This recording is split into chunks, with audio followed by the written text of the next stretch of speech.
Jorge Nico Reiter, psicoanalista. Estudió en la Universidad de Buenos Aires. Fue docente en la Cátedra de Clínica de Adultos Cátedra 2 de la UBA y en el curso prolongado de posgrado en psicoanálisis del Centro de Salud Mental número 3 Arturo Ameguino. Actualmente es docente y supervisor en el posgrado del Centro 2. Fue miembro de la Sociedad Porteña de Psicoanálisis, de Letrafonía y actualmente es miembro fundador de la Cantera Freudiana. Ha publicado artículos en revistas y libros especializados. Es amante de la ópera, la música del romanticismo alemán, los buenos vinos y las calles de Roma. Siempre quiere volver a la Patagonia.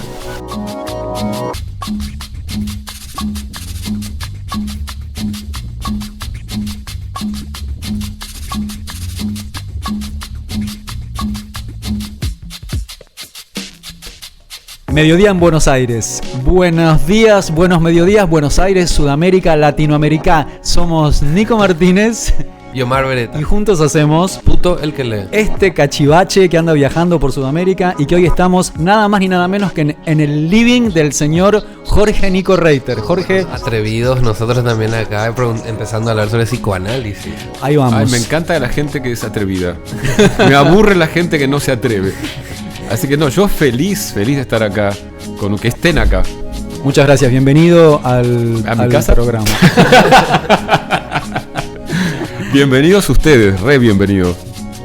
Jorge, editaste Edipo Gay, Heteronormatividad y Psicoanálisis, que ha causado remesón, emociones y mucha alegría y esperanza dentro de la comunidad psicoanalítica y también dentro de ese marco grande de todos los que nos analizamos, nos hemos analizado, hemos pasado por analistas heteronormativos. Nos estamos dando cuenta ahora al leer tu libro o leer las entrevistas que hemos tenido esta experiencia. Bueno, en primer lugar, gracias por este trabajazo súper necesario. ¿Cómo es tu vida después de este exitazo? Mira, todo lo que decís es música para mis oídos porque me pasan cosas increíbles. Por ejemplo, eso que mucha gente me dice que se emocionó leyéndolo. Y eso para mí es lo más, que un libro de psicoanálisis se emocione. Digo, bien, llegué. Claro, probablemente, o sea, mucha gente habrá identificado cuestiones dentro de su historia de análisis. Obviamente. Y habrá dicho, acá, mira un poco, entonces no estaba en realidad yo tan... Ese es el efecto más maravilloso que produjo el libro, respondiendo a la pregunta de Omar, ¿no? Ese que, no estoy tan loco. Eso, digamos, es lo que para mí corrobora, pues yo también, como lo digo varias veces en el libro, cuando vos estás alrededor de gente que respetás, que valorás que es inteligente, y te dice, no es así como lo estás pensando, es difícil afirmarse en lo que uno piensa cuando, digamos, gente de tu entorno, gente con la que compartís muchas cosas, te dice, no estás sintiendo lo que estás sintiendo. Incluso puede ser un poquito enloquecedor. Uno de los efectos más fuertes que cambió mi vida el libro, la publicación del libro, es que tuve, no sé, enorme cantidad de corroboraciones de que no estaba loco, de que lo que estaba diciendo, y además, a medida que la gente lo lee, cada vez me llega más información que corrobora las hipótesis del libro, digamos, o la hipótesis que tal vez la más importante, porque hay muchas hipótesis que se pueden revisar, pero que el psicoanálisis no voy a decir que es enteramente heteronormativo, porque sería injusto, pero que tiene ese sesgo heteronormativo bastante fuerte a veces. Retomando esto que vos decís, ya has dicho en el libro y en varias entrevistas que lo que hay que hacer es pensar de otro modo el complejo de Edipo y el complejo de castración, ¿no? De un complejo que no tenga este sesgo heteronormativo, como vos has dicho ya varias veces. Para beneficio de toda la audiencia y de los que estamos acá también, ¿nos podés dar una mini cápsula de qué es el complejo de Edipo y qué es el complejo de castración? Bueno, voy a tratar de hacer, a ver cómo me sale una versión light. Comienza acá el seminario. Puto el que lee. Mira, complejo de Edipo, vamos a simplificarlo. ¿Qué quiere decir? Por lo menos, ¿qué es lo que yo conservaría? Porque acá tengo una discusión con alguna gente que le interesa el tema. Tengo algunos que dicen, no, hay que tirar a la mierda el complejo de Edipo, como que ya lo descartaríamos, lo ven como puramente un dispositivo heteronormador o lo ven como puramente un efecto del patriarcado sobre el psicoanálisis. Esa es una visión, tal vez tengan razón, Yo no estoy tan seguro que sea así. Además, me quiero pensar que esas dos complejos algo real transmiten. Algo primero que estaría totalmente seguro, que la primera libidinización de un ser humano es en las relaciones con las personas que lo cuidan. Digamos, lo que te hace, primero lo que te hace ser un sujeto, y por ende un sujeto sexual, arranca con los más próximos. Tus formas de goces están muy marcadas por esas primeras relaciones.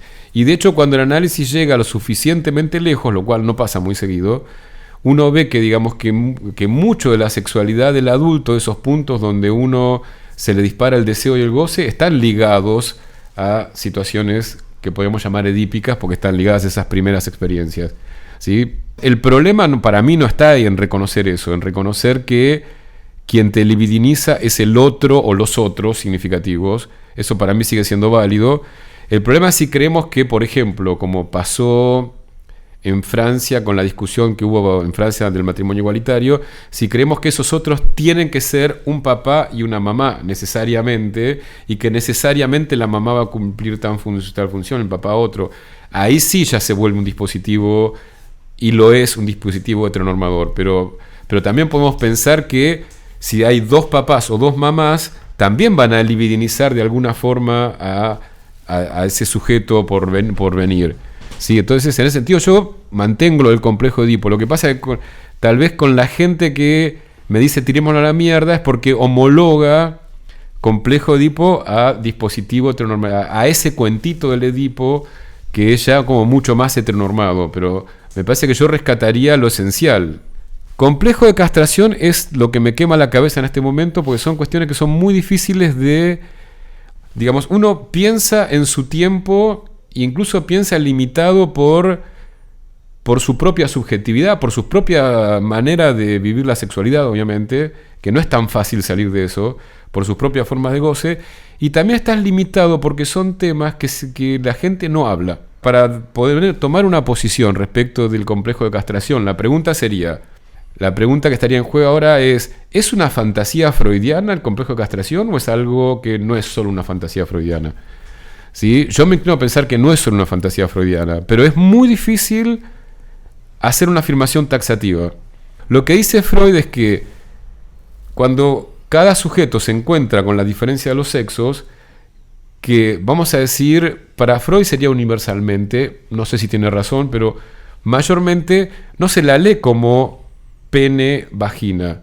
O sea, que de entrada, y esto es muy importante porque, digamos, las experiencias infantiles marcan mucho lo que viene después, se lo lee como pito, no pito. O sea, se lo lee como presencia, falta, tener, no tener. No voy a decir que está por fuera de la lógica patriarcal, pues nada está por fuera de la lógica patriarcal. Y que eso lo utilice la lógica patriarcal seguramente. Pero la pregunta sería, ¿eso es una fantasía solamente? Y yo tiendo a pensar que no. De hecho, no sé si ustedes si lo leíste, Omar. ¿Vos leíste el libro? Sí. Si lo leyeron, vos, para la audiencia es Nico. Hola. Está ese relato que me hicieron de ese nenito de padres muy cabeza abierta, que cuando entra al baño le dice a la mamá, mamá, ¿no tenés pito? Y entonces la mamá le dice, no. Y el nenito, ¿qué le dice? Le dice, no te preocupes, ya te va a crecer. O sea, y ese es un nenito, no es de la época freudiana, es un nenito de ahora. Así que yo creo que es probable que no dependa solo de la lógica patriarcal. Tal vez haya algo. Yo hago investigaciones socráticas, porque lamentablemente esas son preguntas que yo no les puedo hacer a mis pacientes. Pues no puedo poner a mis pacientes al servicio de mis intereses y mis investigaciones. La dinámica que tenemos ahora en los psicoanálisis es generalmente la gente viene una vez por semana, a lo sumo 2. Es muy difícil en ese ritmo llegar a lo que llegaba Freud, que trabajaba 6 veces por semana, que era un ritmo que no sé si podríamos sostener ahora, no sé si quisiera sostener. Yo hice investigación socrática con todas mis amigas preguntándoles estas cuestiones y todas me decían, por ejemplo, que tardaron bastante en descubrir la vagina. Y que fue todo un descubrimiento cuando descubrieron que además de clítoris había abajo ese agujero. Entonces ya ahí te marca una asimetría en los sexos, digamos que un varón no tarda nada en descubrir el pene está ahí, está expuesto. Digo, esas cosas que parecen triviales tienen su importancia, me parece a mí. Digamos, si queremos partir de la idea de que hubiese una igualdad en el plano sexual, no la hay. Tal vez lo que se puede evitar sean las jerarquías, pero diferencias hay, porque no es la misma experiencia corporal de un cuerpo con pene y un cuerpo con vagina. Obviamente esto nos va a llevar a la simplificación absurda de decir que si es cuerpo con pene, entonces le van a gustar las chicas, si es cuerpo con vagina, le van a gustar los chicos, o que si es cuerpo con pene, su subjetividad se va a adecuar a ese cuerpo o viceversa. Pero marca distintas experiencias. La sexualidad siempre hace lío. Son entonces estos dos complejos, el de castración y el de Edipo, los que construyen toda esta narrativa heteronormativa en torno al psicoanálisis. O sea, más que los complejos, es lo que se hizo con estos complejos. Mi idea es esa, sí. A diferencia de mis amigos que dicen son los complejos, yo digo, no. Los complejos dicen algo que es real y hasta donde yo... digo, todo esto es extremadamente difícil de pensar porque no alcanza con lo que uno piensa, lo que uno se le ocurre. Hay que ver qué pasa realmente y llegar a eso de qué pasa realmente no es tan simple. Porque queréis experiencias que son bastante azarosas que se den. Todo esto lleva al argumento heteronormativo por excelencia del psicoanálisis, que es un argumento que hay que desarmar porque está sosteniendo una teoría que es interesante. Pero termina en algo que es bastante nefasto, ¿no? Que es la idea que cualquier sexualidad que no sea heterosexual es una defensa contra esa sexualidad heterosexual. Ese es un argumento que tiene un sostén teórico que no es desdeñable, pero que es nefasta, obviamente. O sea que esto, acá lo que está diciendo es, no hay elección de objeto homosexual. La elección, claro. Es solamente una defensa. Exacto. O sea, yo me estoy defendiendo contra la elección legítima que debería ser heterosexual. Y mientras me defiendo, estoy siendo homosexual. Claro. Pero si llegáramos al fondo, me volvería... Si llegáramos a ese fondo, lo cual obviamente es la invitación a full a curar a cualquier sexualidad, claro. Pero corregir ni siquiera de la manera en que tal vez lo haría la psiquiatría, ¿no? Que es corregir una desviación, sino porque en ese fondo estaría tu verdad. O sea, hasta te diría es peor. Es peor porque toca algo mucho más delicado. Es decir, finalmente llegaríamos al fondo, no porque te tendría que corregir algo que comportamentalmente te salió mal, sino porque en ese fondo llegaríamos a tu verdadera verdad, que es que en el fondo todos una vez que asumimos nuestro complejo de castración, desearíamos de la misma forma, lo cual francamente sería muy extraño, ¿no? Es un argumento que si uno lo piensa de este modo, que me costó muchísimo pensarlo así, pero una vez que lo pensás así es un delirio. Es decir, que mientras no resuelvo esa elección, vivo en una patología. Vivís como una especie de, y estas son las frases que circulan en la teoría, de rechazo de la diferencia, rechazo de la falta. Entonces, por eso es un argumento muy complejo, porque realmente, en realidad yo creo que teóricamente no se puede resolver esta cuestión. Hasta ahora yo no la logro resolver. Pero si vamos a las consecuencias clínicas, que me parece que ahí sí hay algo para decir, son nefastas.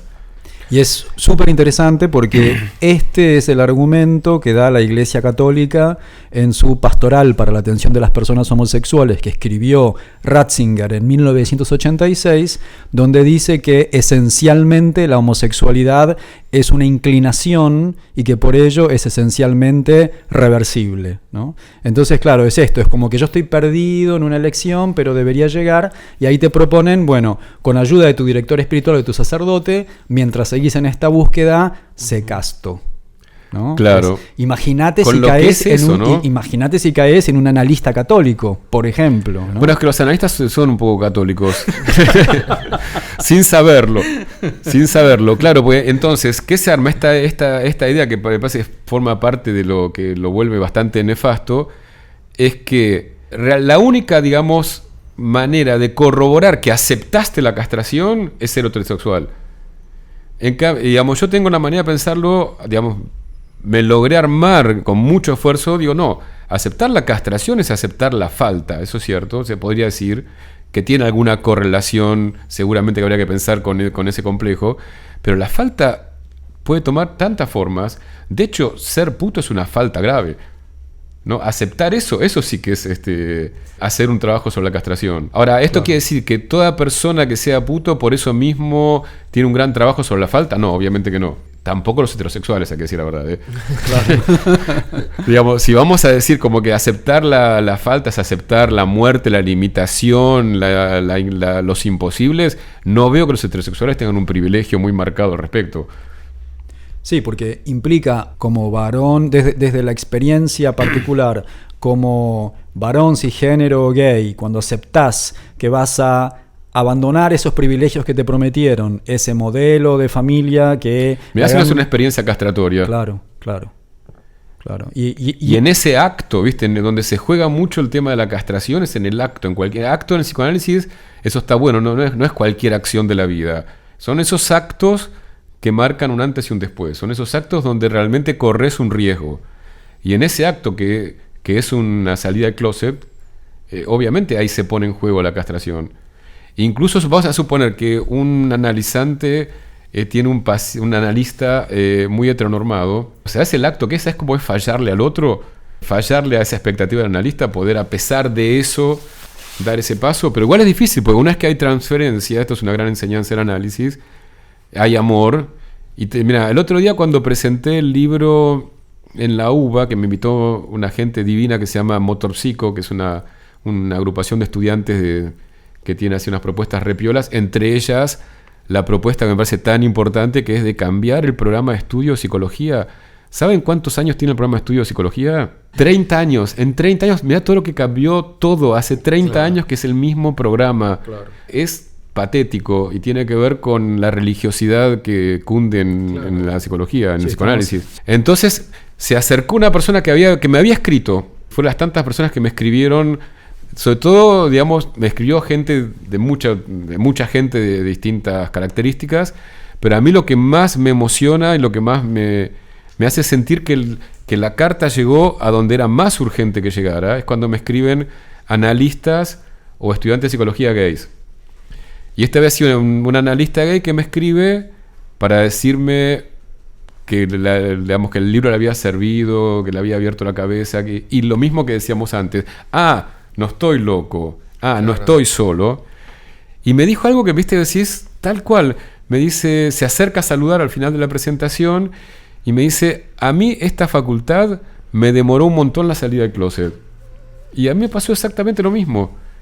O sea, la facultad no jugó. O sea, algo dice eso, ¿no? Que una facultad de psicología... Claro. Bueno, vos me contabas de tu propia experiencia con tu analista, ¿no? Advirtiéndote o, ¿cómo diríamos? Poniéndote un warning de ojo con salir del closet. Cuando yo estaba en análisis viendo, bueno, estoy por salir del closet, voy a hablar con tal amigo cercano, voy a empezar a hablar con personas, era cuidado porque es un arma muy poderosa que vas a poner en manos de esta persona que la puede usar en tu contra, ¿no? En el contexto era razonable lo que estaba diciendo, ¿no? Pero no. en la situación política, económica, etcétera, que se vivía, pero no es lo que... Pero no, tal cual. Pero no, un analista está para acompañar los actos de la persona que se viene a analizar, no está para tener miedo, para tener más miedo que la persona que se va a analizar.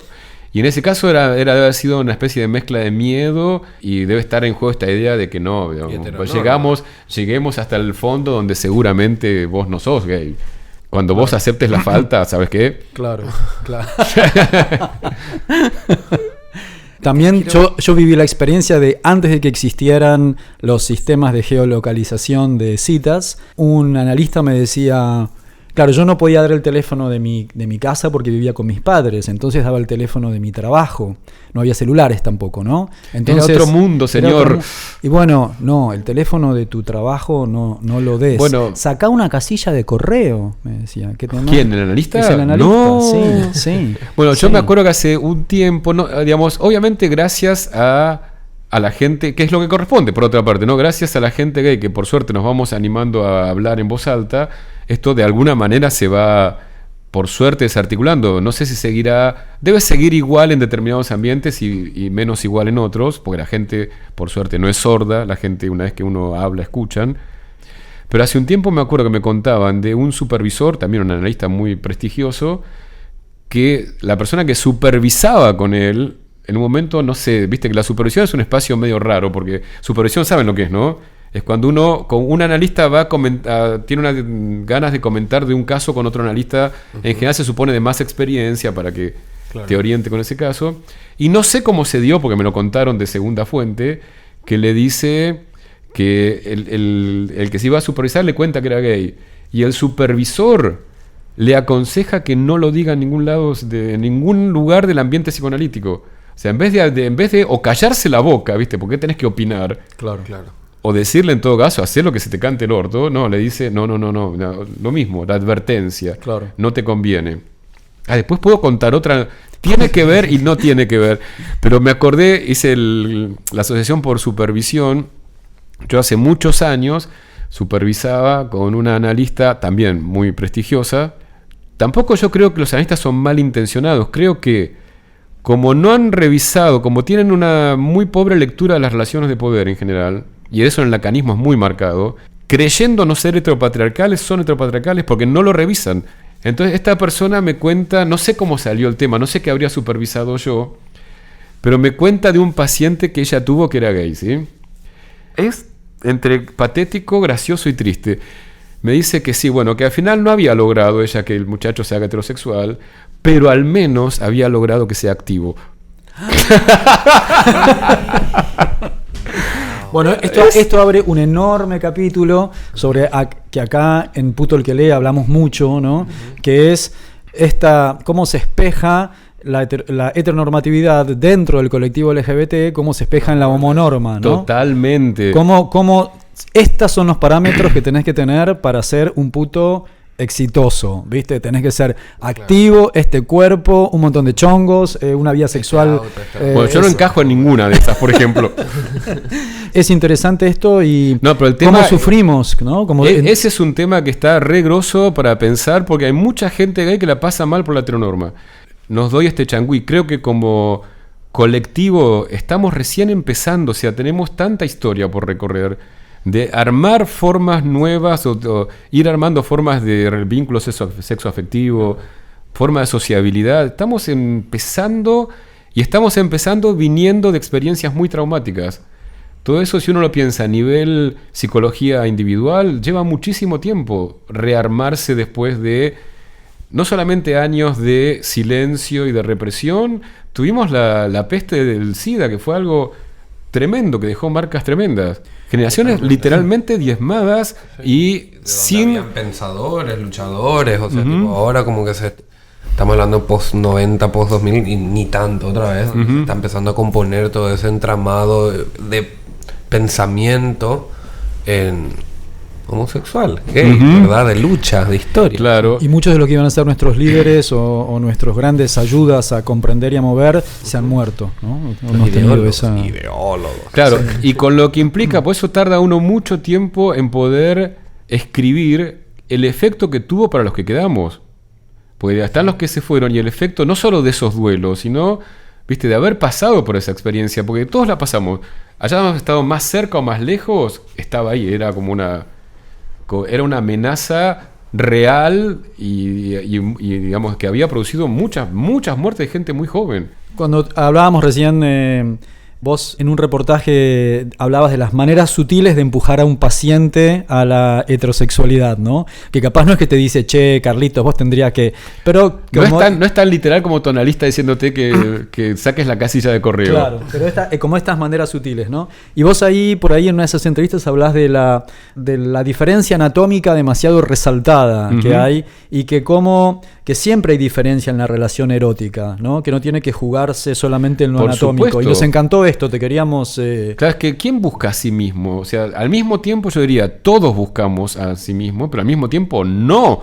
O sea, al tiempo todos buscamos algo que no es... O sea, el amor es así, pues si solo buscáramos a lo diferente, ¿qué éxito tendría el sexo con las ovejas, por ejemplo, no? Porque eso realmente es buscar la diferencia. Ahora, si solo buscáramos lo mismo, seríamos... Digamos, cada uno hará su propia composición de cómo busca lo diferente, lo mismo. Pero yo ni en pedo, o sea, no creo que nadie busque lo mismo en la vida erótica. Siempre buscas algo que te valide, en todo caso. Sí, y además que... como soy psicoanalista, tengo cierto prurito en decir que te complemente. Porque, digamos, no quiero darle la idea de... Porque en algo tiene razón. Ahí está lo que falta de nuevo. Claro, no solo eso, podíamos, hay una idea en Lacan que esa sí está muy buena, digo, que nunca esa complementariedad es lo que uno espera, ¿viste? Nunca es que la esfera se cierra perfectamente, eso es cierto. Bien. No es así. Super La tema, media naranja, por destrucción favor. del amor romántico. Y no solo eso, que querer eso y no hacer el duelo de eso te lleva a que cada vez es peor, o sea, te va mucho mejor cuando, por lo menos, no sé, la experiencia, lo que yo veo y mi propia experiencia, cuando uno acepta que, bueno, que no va a haber ese media naranja, o sea, como si digamos, naranja y limón, poner esa una cosa que, pero no buscas lo mismo, siempre estás buscando lo hétero en el otro, y también lo mismo, porque alguien que no tiene ninguna relación con vos, ¿cómo haces relación? ¿No? Eso tiene una derivación interesante para los varones heterosexuales que, les guste o no, también tienen que identificarse con la mujer, porque si no, ¿cómo se relaciona con la mujer? ¿No? Toma. Vamos a tener que dejar el amor romántico para otro programa probablemente, pero mientras tanto nos vamos con este tema de Virus. Aprovechá para poner el agua del mate y volvemos enseguida. Disfruten la música.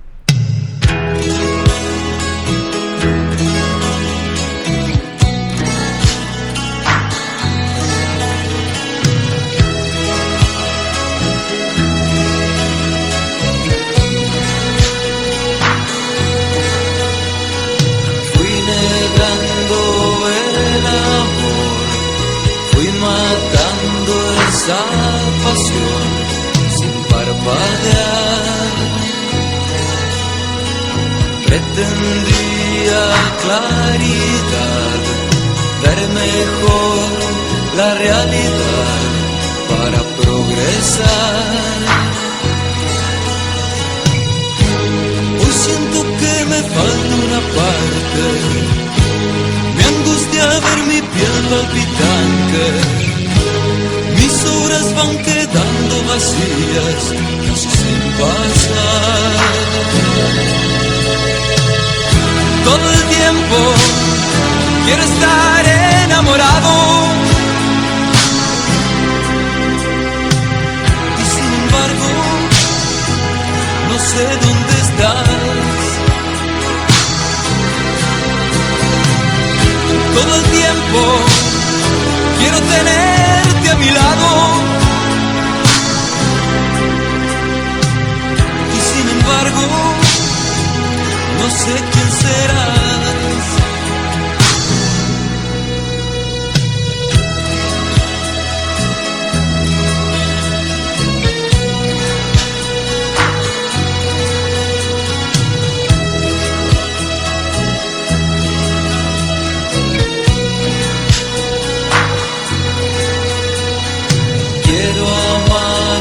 Ser con vos, entender que somos dos y suspirar.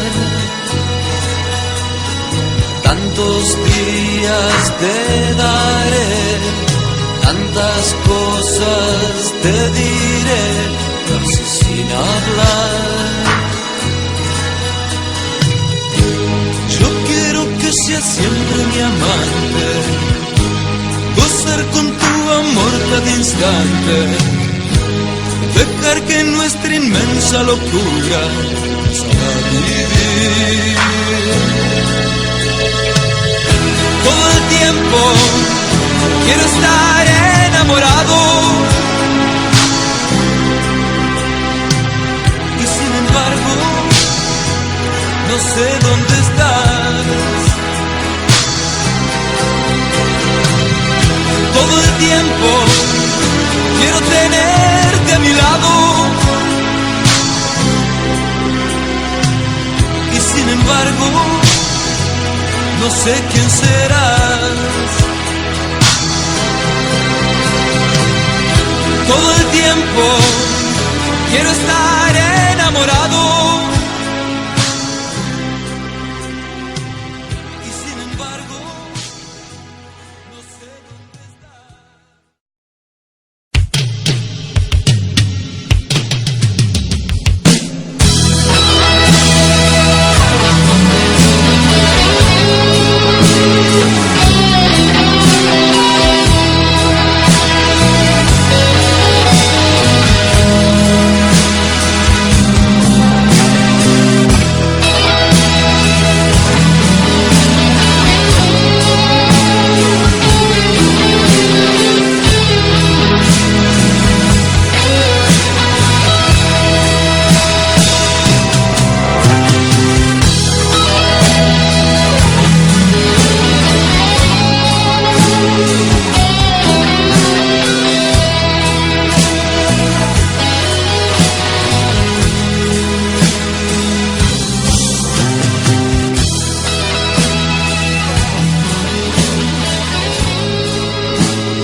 Che, Jorge, hay algo que me gustaría tratar de hacer un poquito más hincapié en todo lo que nos estuviste comentando ahora sobre, más que nada, los complejos, en específico el tema del complejo de castración, en donde está este concepto de la falta, que nombramos bastante en el blog anterior, pero me gustaría tratar de especificarlo más. ¿De qué hablamos cuando hablamos de la falta desde un lenguaje psicoanalítico, desde una perspectiva de clínica?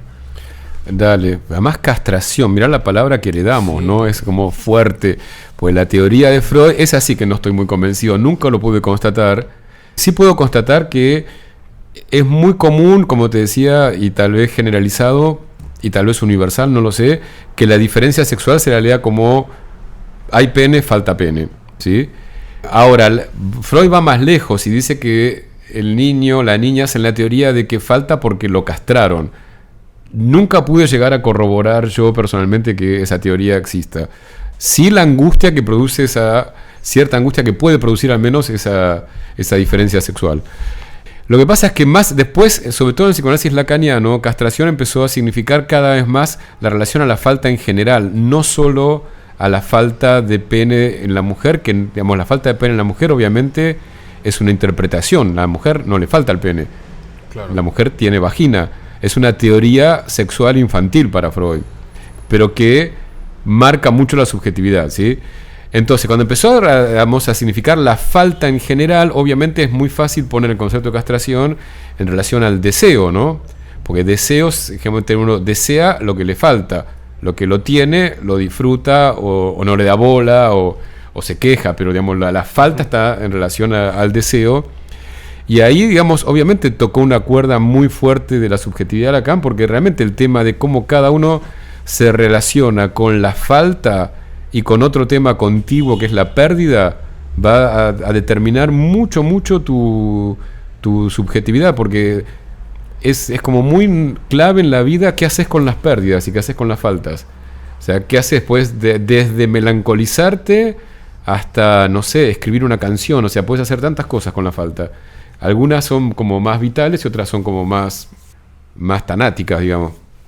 Pero, digamos, el concepto se extendió ahí. El problema que se arma en lo que yo trabajo en el libro es el que dijimos en el primer bloque, que ahí la falta queda en algunas partes del discurso psicoanalítico, no en todas, hay que decir la verdad, pero a veces queda demasiado homologado a aceptar esa diferencia, pero aceptar esa diferencia queda homologado a desear heterosexualmente. Ahí se arma el problema, pero que el tema de la falta es fundamental en la vida de cualquiera, no tengo la menor duda. Sí, en eso, además creo que cualquiera que se ponga a pensar un poco se da cuenta, digamos, que cómo lo marca el tema desde, no sé, desde la gente que vive insatisfecha. Hay gente que vive insatisfecha y a quién no le ha pasado que se fija más en lo que no tiene que en lo que tiene, ¿no? Es una actitud bastante común que caga bastante la vida.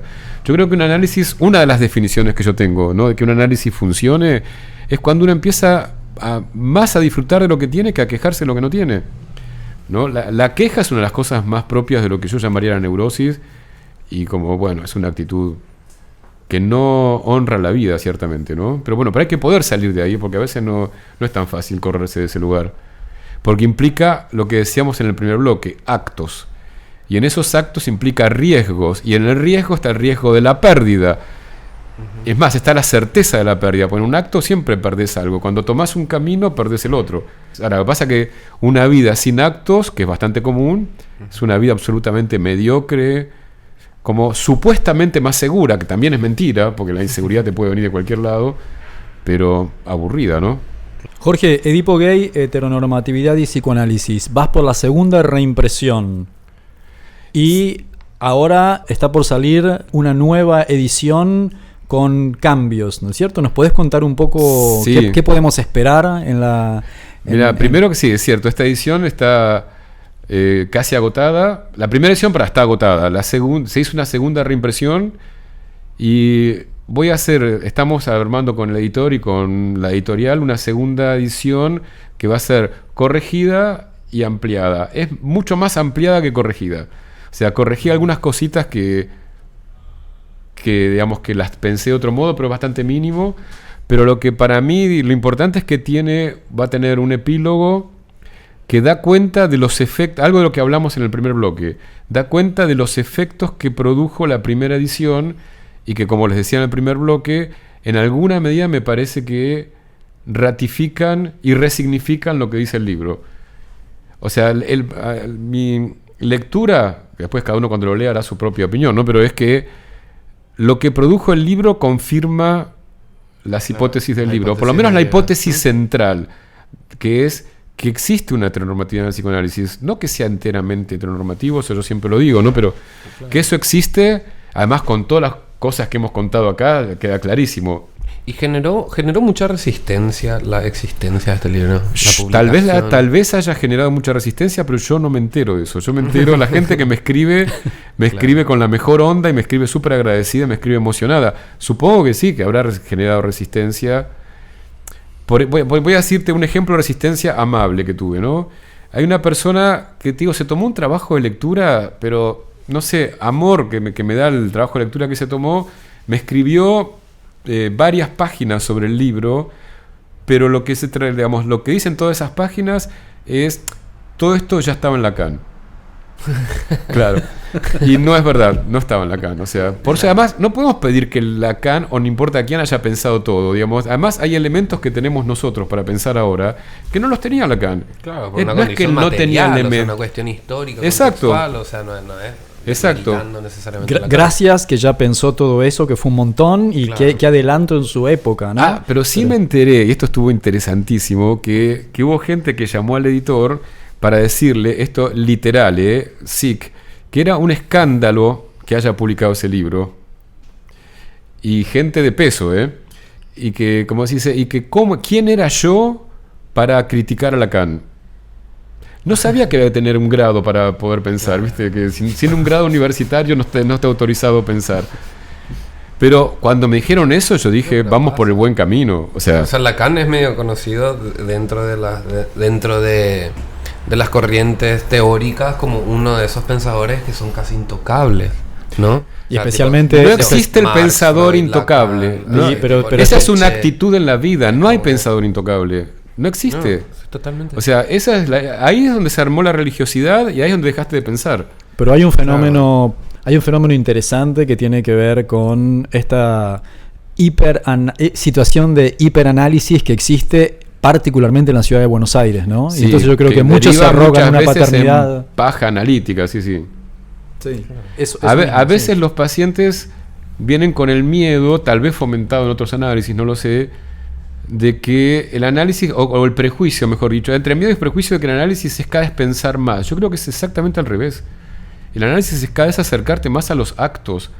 O sea, claro, pensar todo el tiempo más, eso es la neurosis obsesiva, no es la meta de un análisis. Aunque termina siendo el efecto de algunos análisis, pero no es la meta de un análisis. Claro. El análisis es no pensar al pedo. Y no, sobre todo, evitar el pensamiento que está para frenar los actos. Claro, surfear los actos también. Tampoco quiero hacer una dicotomía que es o pensamiento o acto, porque no es real, no es que tenés que o pensar o actuar. Claro. Pero hay cierta forma de pensar que lo único que hace es frenar los actos. Bueno, ya lo plasma tan genialmente Shakespeare en Hamlet, ¿no? Cuando dice, como dice Hamlet, algo así como a los primeros matices del pensamiento ya deja de ser acción, claro. Eso no es para cualquier pensamiento, pero hay cierta manera de pensar que sí, que es simplemente, generalmente que se instala en la duda.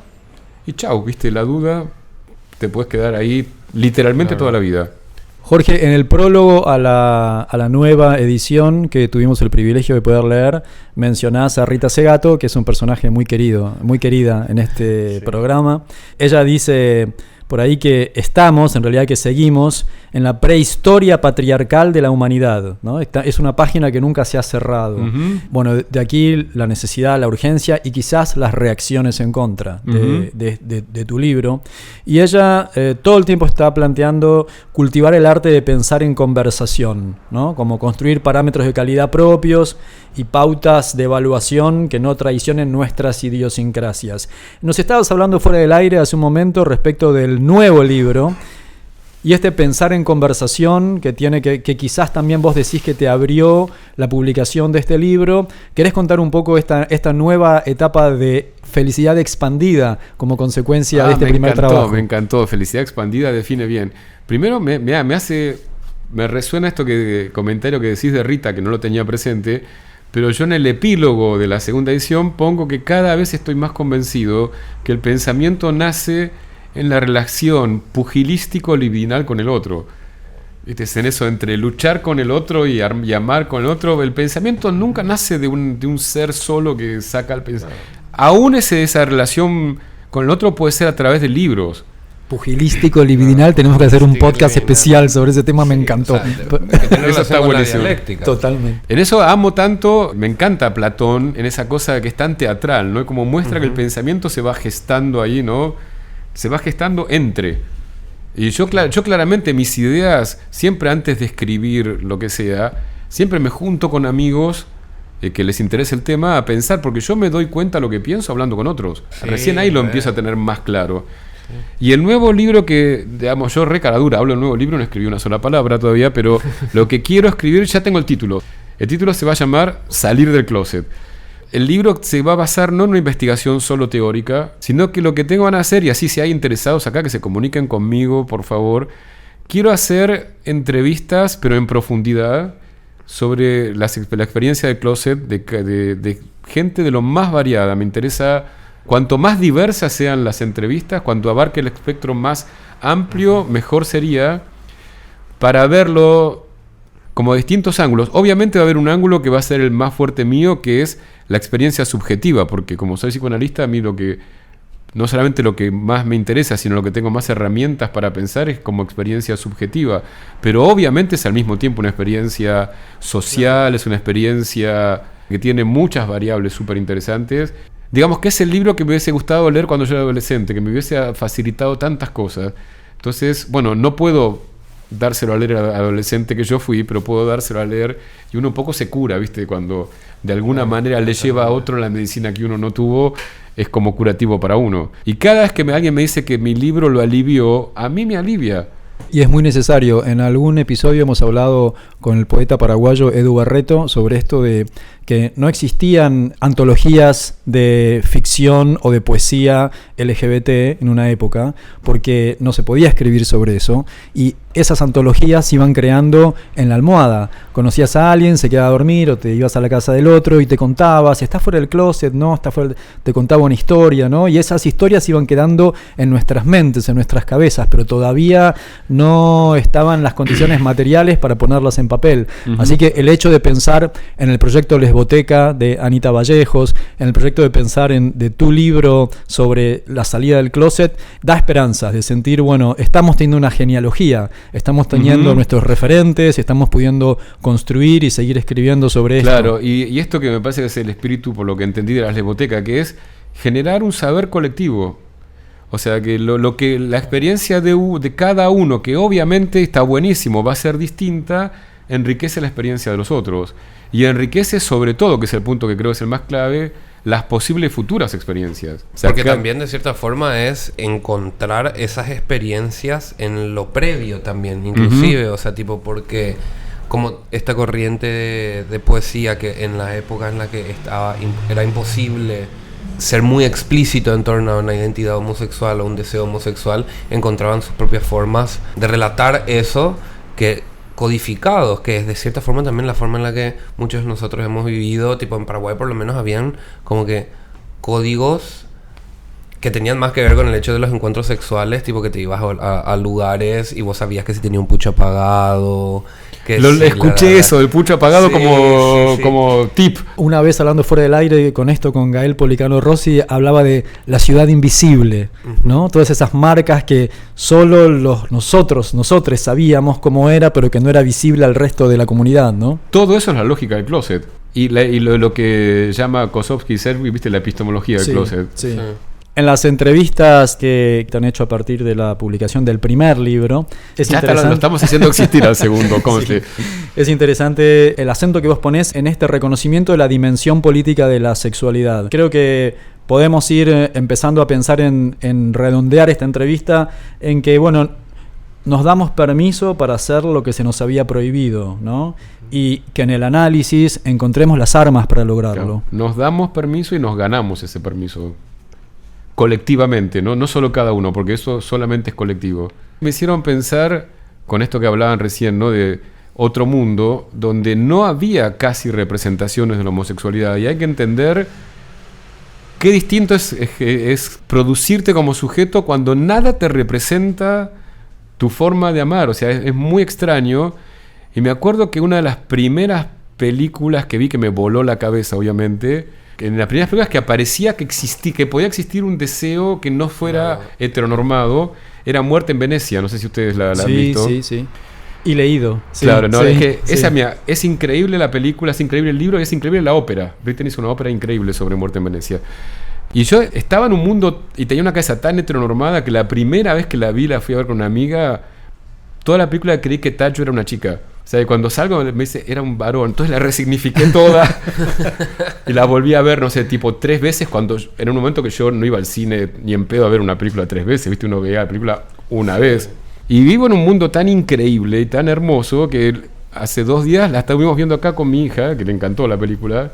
Digo, mirá cuánta agua pasó bajo del puente, que ahora con mi hija estoy viendo esa película y la estamos disfrutando ambos. Wow, qué... Wow, sí, es muy wow. Qué fascinante. Esas historias también esto, ¿no? Yo me acuerdo la primera escena remotamente homoerótica que vi en el cine, que registro, fue Expreso de Medianoche, pero claro, era tremenda. Pasaba en una cárcel, ¿viste? No, claro, en una cárcel en Turquía, igual ¿no? Yo me calenté mal con esa película. ¿Quién no? Pero, o sea, estaba permitido porque era una cárcel en Turquía, ¿no? Es como que, bueno, claro, las posibilidades de reproducir eso eran un poco, había que irme lejos. Pero me acuerdo que otra que quizás fue la que más me pegó es esta película que hicieron sobre la novela de Forster, que se llama Maurice. Y en esa película, estos 2 hombres que se enamoran, que tienen un vínculo, y él creo que viaja a Francia a analizarse para poder hablar de esto. Ah, mira, tipo, ya había analistas en esa novela. Y ahí, o hablar con un médico. Y en un momento él le está contando la experiencia de esto que le sucede, de sentir deseo por otro hombre, y dice, es como caminar sobre un volcán. Y eso era exactamente lo que era. Yo me fui un día a la siesta, un día de semana, tuve que inventar que me encontraba con alguna amiga, alguna cosa así, para que no me vea nadie entrar del cine, porque todas qué esas pasaba. Paranoias que nos agarraban, todas claro. Esas paranoias, ¿no? Para ir a ver una película que estaban dando en el Gran Splendid, no es que me metían en un cine porno, ¿viste? Y esto, ¿no? Es como caminar sobre un volcán. Y durante muchos años uno se olvida a veces, ¿no? De que fue de otra manera, pero cada tanto... ¿Sabes con qué me pasó a mí? Con esta banda rusa, TATU, estas de 2 chicas lesbianas, construyeron toda su imagen en torno a, bueno, somos 2 chicas y nos queremos. Y yo me acuerdo la primera vez que vi el videoclip, yo tenía 11 por ahí, en MTV. Yo no entendía, pero entonces eso es un hombre y esa es una chica. Y se a veces pasaba como a mí, creyendo que Tacho era una chica. Y después, y lo que hacía era quedarme todas las noches esperando a que vuelvan a pasar el videoclip, para tratar de entender y de volver a ver. Pero mirá cómo te hacía, cómo captaste que ahí había un mensaje para vos. Sí, exactamente. Aunque no lo supieras muy claramente, ¿no? Aunque no lo pudieras decodificar rápido, pero entendías que ahí había algo. Buenísimo. Bueno, yo les agradezco enormemente. Me encanta el proyecto de Puto el que lee. Me siento súper honrado de que me hayan propuesto y la verdad que la pasamos de 10, ¿no? Yo por lo menos. Totalmente. Súper. Empezó las sesiones en el living de Jorge Reiter. Vamos a tener así ojalá haya una otras. entrevista ya con segunda edición. No, con salir. No, para eso falta más. Sí.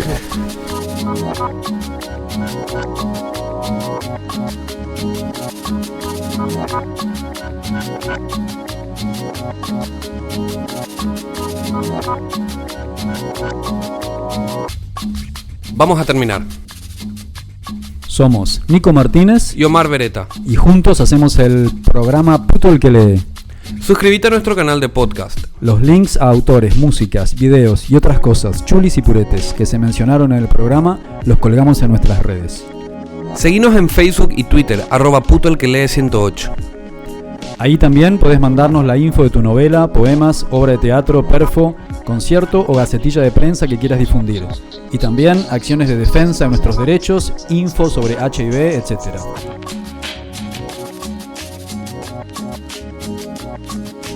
Producción general, Puto el que lee. En Asunción nos da de comer Mango Tango Food. La cortina musical de nuestro programa es el tema Zona Roja de Mnesis. En el Año Internacional de las Lenguas Indígenas nos enseña guaraní la Casa 1073. Agradecemos especialmente a Octavio Linares, responsable de nuestra tecnología en sonido. a Nico Granada y al equipo del Surtidor por la edición. En Buenos Aires nos salvó la vida Nacho Franco, ingeniero en sonido.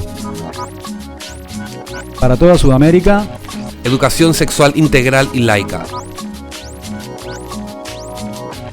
Hasta la próxima.